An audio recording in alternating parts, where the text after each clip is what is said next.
Oops. Welcome back to the Workday Recap here on the Mr. Dave channel. Join in the conversation. If you're watching live, jump in the chat on YouTube or Twitch. If you're watching live on YouTube, hit the like button, hit the subscribe button. If you're watching live on Twitch, hit the follow button, whatever it is. I don't know. I can't keep up with it. It's too much work to keep up with. And for some reason, my computer, I literally just restarted it and it's like blowing up, and I have like 14 gigs of space left for some reason. I'm trying to figure out what in the world happened here. So good times. So I apologize if this is getting if it's not streaming very well. I apologize. I'm trying to figure out what might be killing it at the moment, but yeah, so sorry about that. Anyway, welcome, Ming, good to see you. And anybody else who might be watching live, this is where we spend a few minutes here at the end of the day to recap anything that's happened in my workday, in your workday, in the world, something stupid that we saw on LinkedIn, all kinds of different things that we can discuss. But really, this is about you guys and for you guys. So if you're watching this, feel free to jump in the chat, say hello. Feel free to give your question. Just type at Mr. Dave in front of it. It makes it easier for me to see it. Otherwise, it might get lost if there are multiple people in the chat checking things out. So anyway, let me know, Ming, since you're the only one that I can see actually in the chat. Let me know if you're getting any lag or anything on the live stream, because it looks like it's a little bit better than it was a minute ago, but it's definitely not happy. That's for sure. So we're typically here. It's not that, well, I mean, it's 3 years old. That's not ancient though. So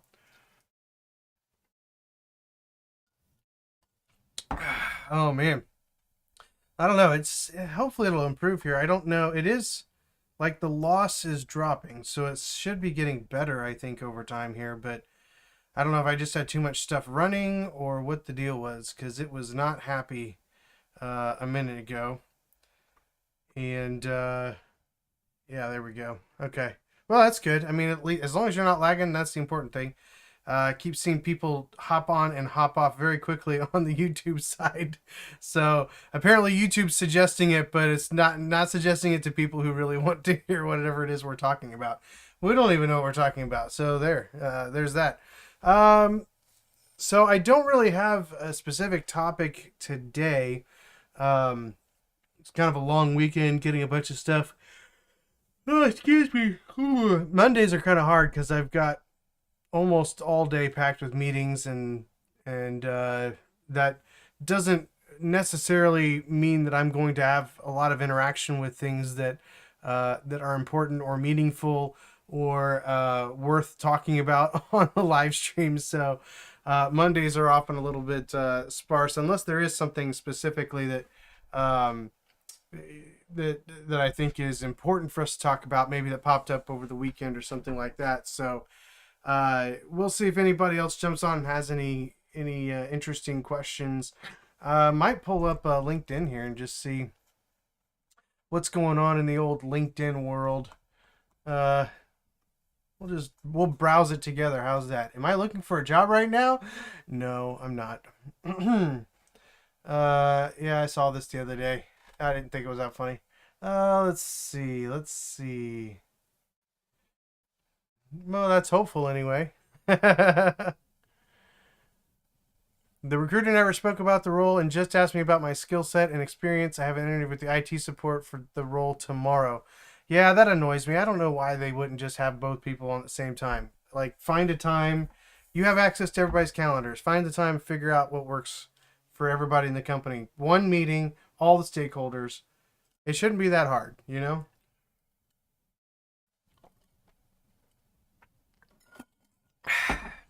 But there's your thought for the day, man. Your breakthrough is coming.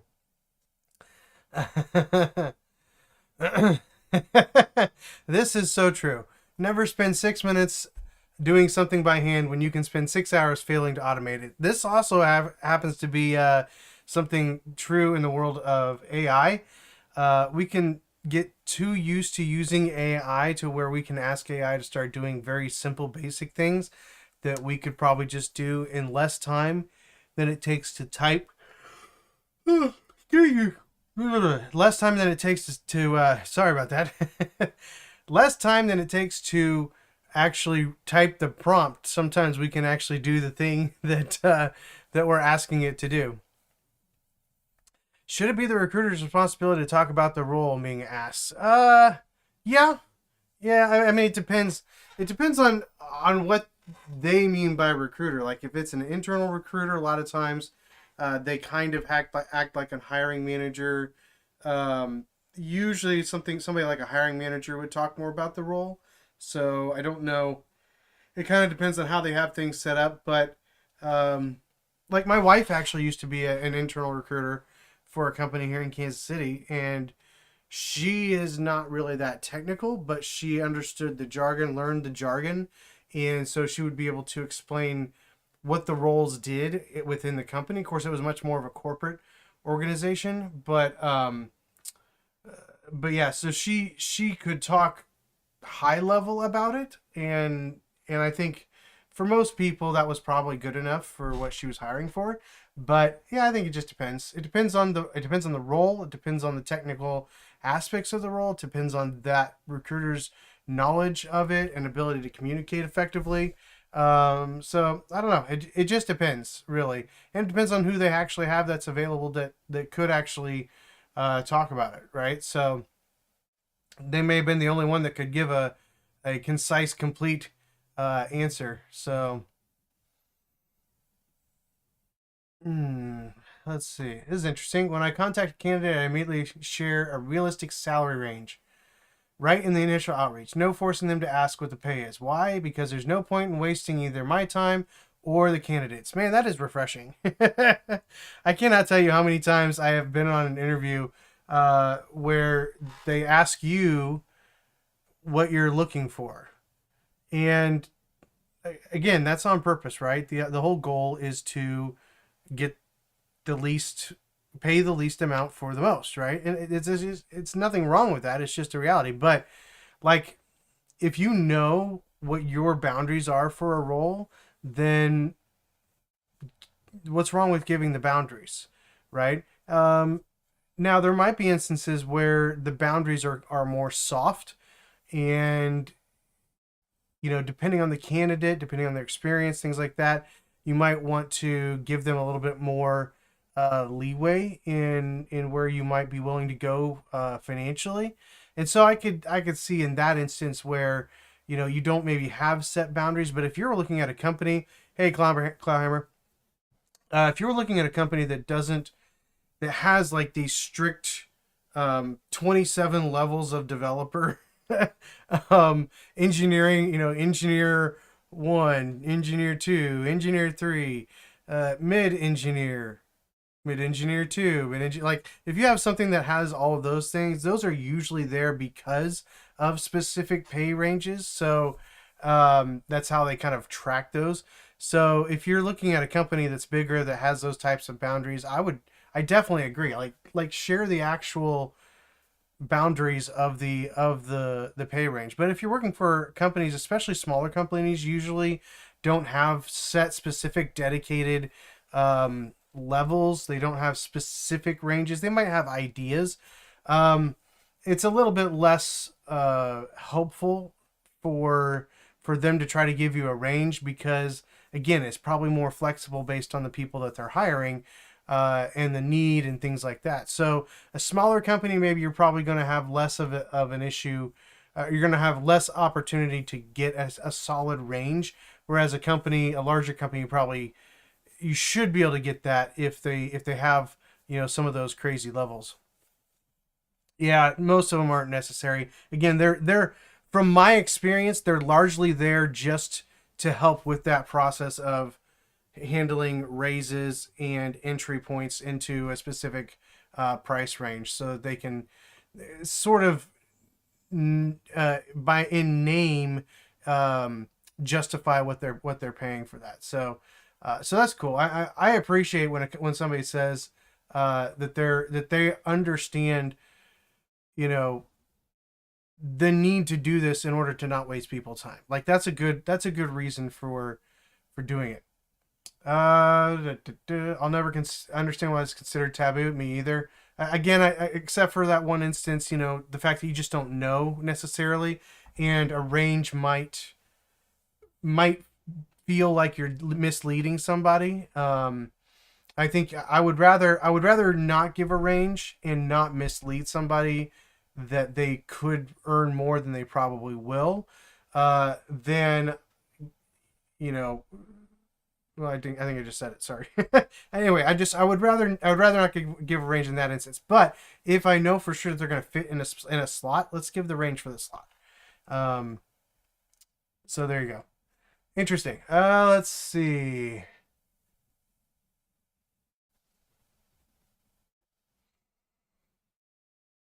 That's an interesting statement. Some people never understand what you bring to the table until they see you at another table.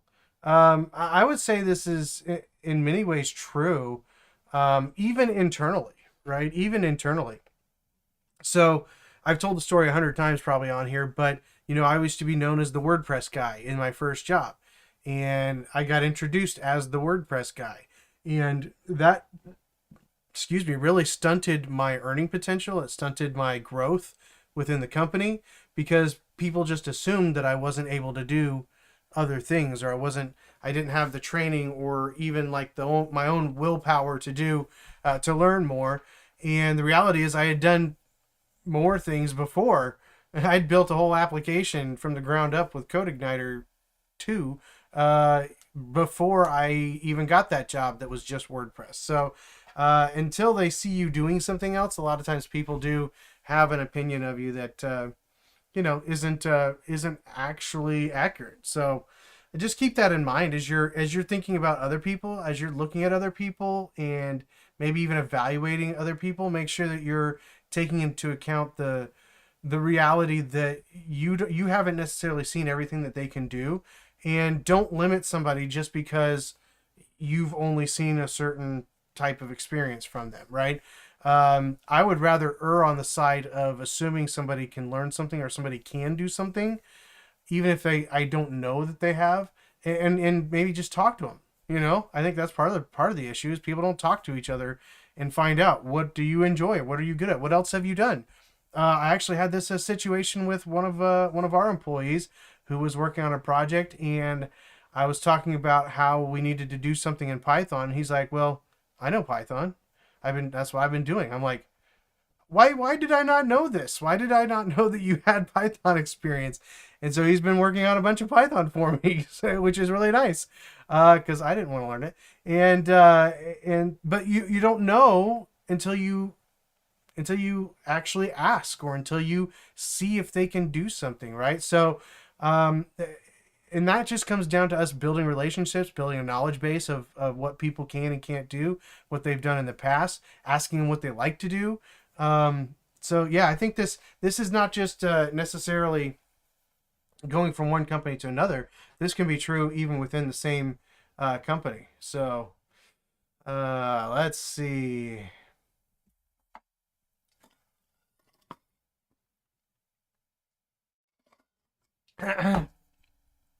Yeah, maybe. I think this could be true sometimes, but I don't know. I think sometimes people like to put a positive spin on things that are not necessarily actually positive. You have to be careful about that. I don't get it. Let's see.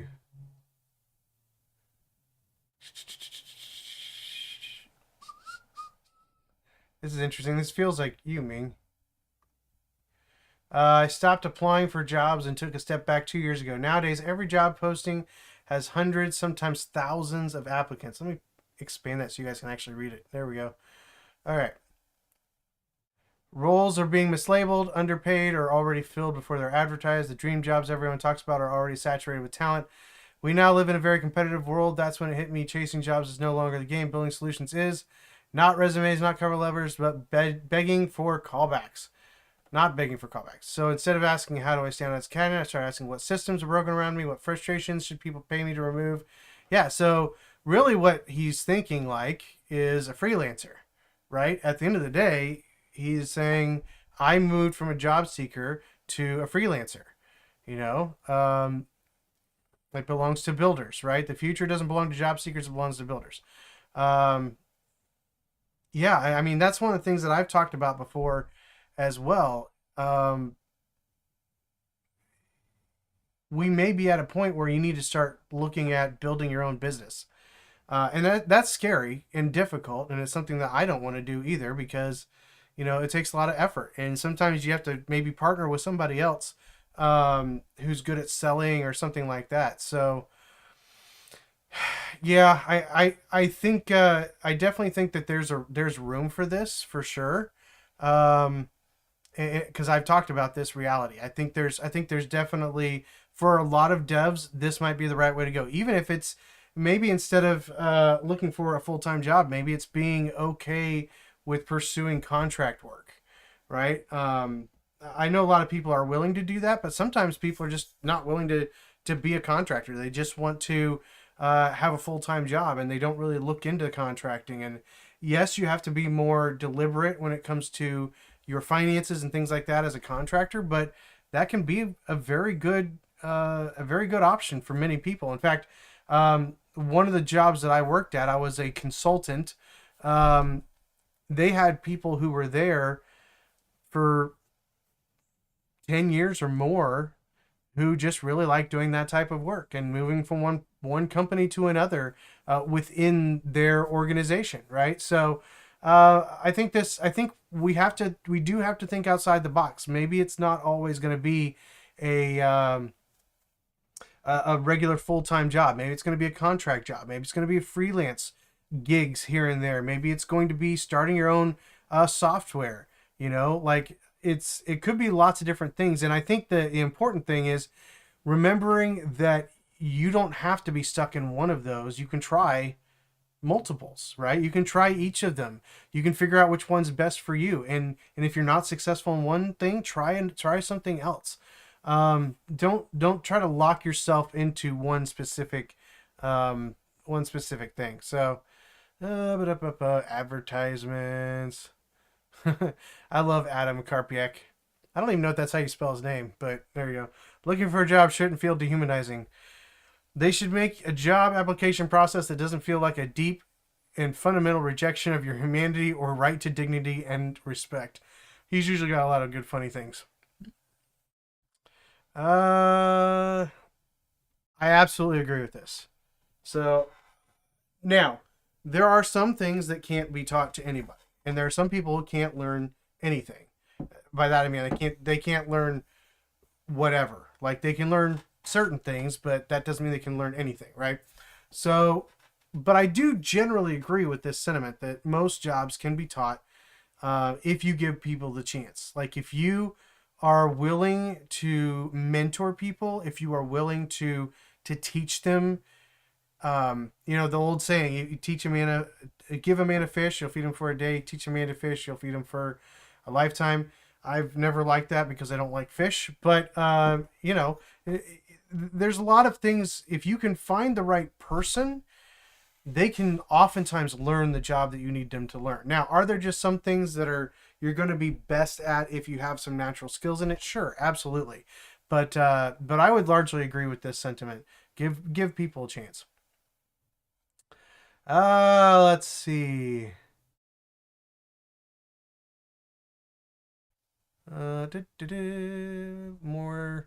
More stuff I don't care about. Yeah, blah blah blah. That's interesting. Talent in turnover, toxic workplace. Yeah, that happens. So here's an interesting. Do we have any Docker fans in here? Because I'll be honest with you, I'm not a huge Docker fan. I I was momentarily a Docker fan, but not.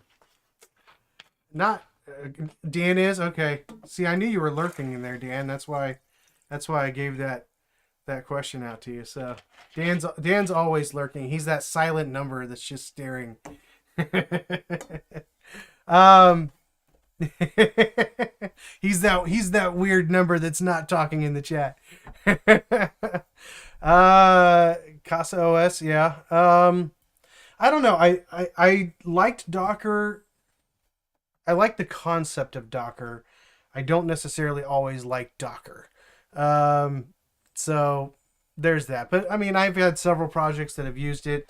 Um, I even have some AI stuff that I'm using inside Docker. So again, I like the concept. I like the idea behind it, but I don't always necessarily like Docker itself, especially when it takes over all the space on my computer. Blah blah blah. Let's see.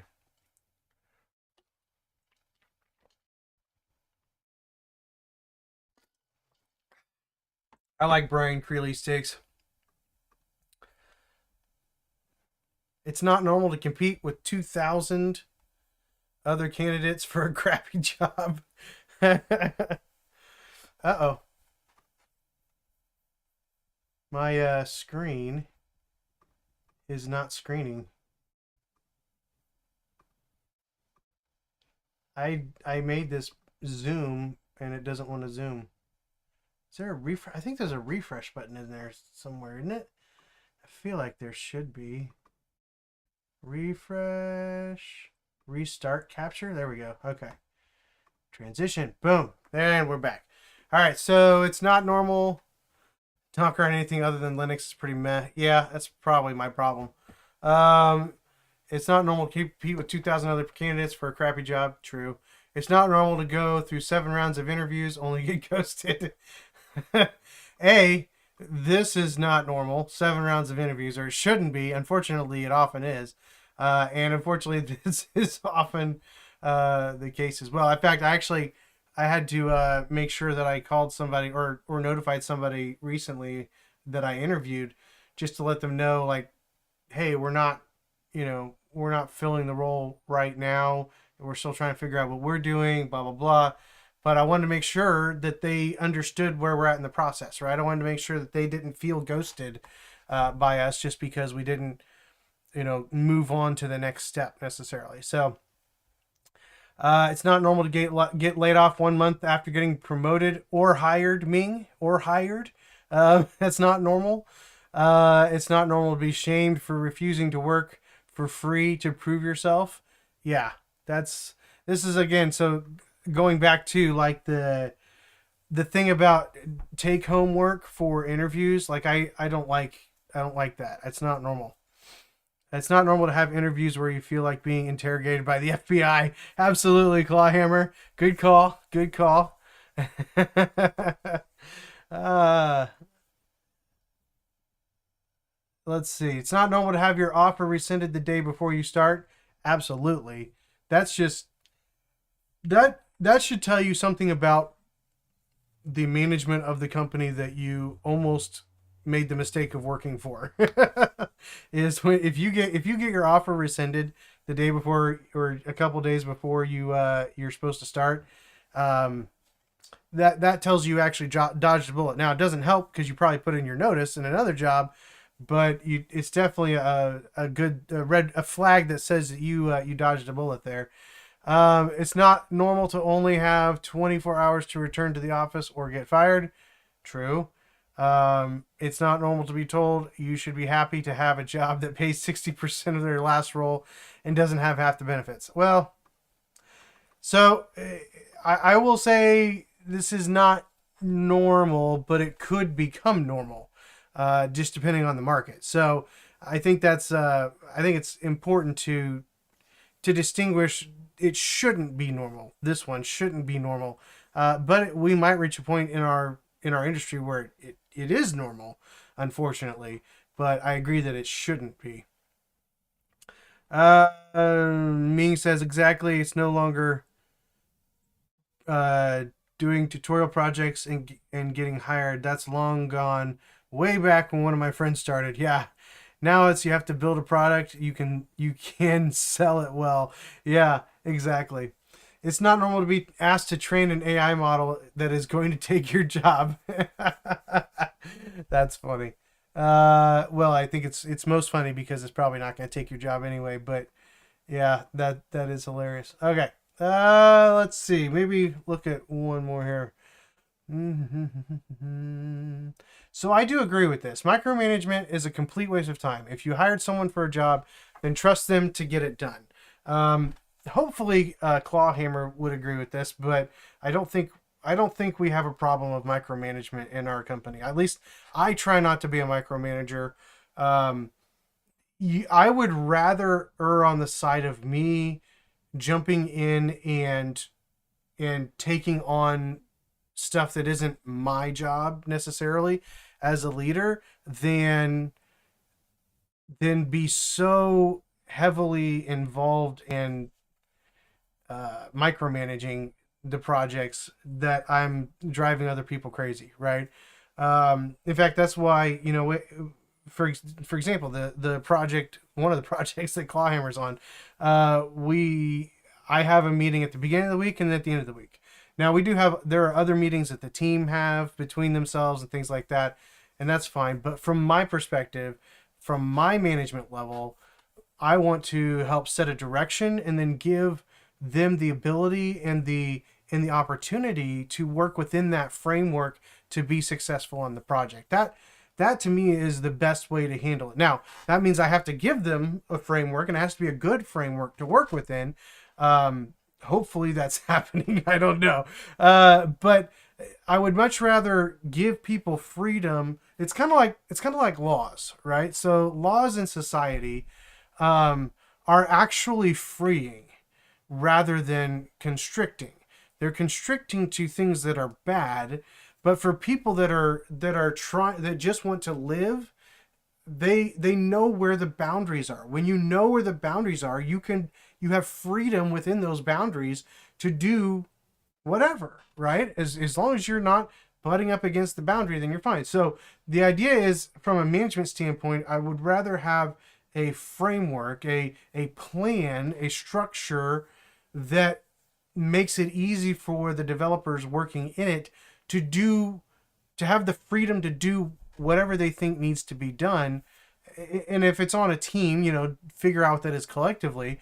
But for example, Clawhammer works on some things by himself on projects, and I try to just give him just enough information to keep him from bothering me. No, I'm just kidding. I try to just give him the information that he needs to do the task, but no, I'm not sitting here micromanaging all of the code that he writes.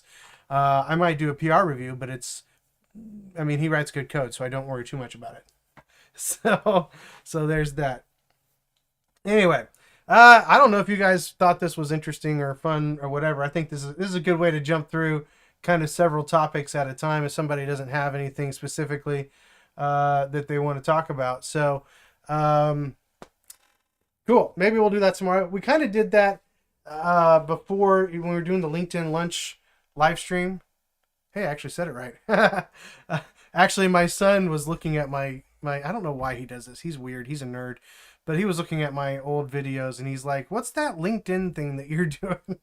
I said, "Well, we haven't done that for a while. It's the LinkedIn lunch live stream." I just said live stream. Ugh, it's these afternoons. Maybe I should do like a morning live stream instead of an afternoon live stream. Maybe I'll have more energy and better eloquence. I don't know.